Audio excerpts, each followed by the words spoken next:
இயேசுவின் அன்பிதயங்களுக்கு காலை வணக்கம். இந்த நாள் உங்களுக்கு ஆசீர்வாதமாக அமைய வாழ்த்துக்கள்.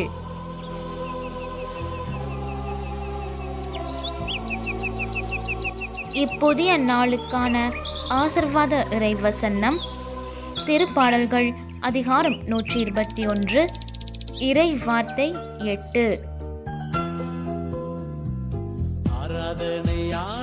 நீர் போகும்போதும் உள்ளே வரும்போதும் இப்போதும் எப்போதும் ஆண்டவர் உம்மை காத்தருள்வார்.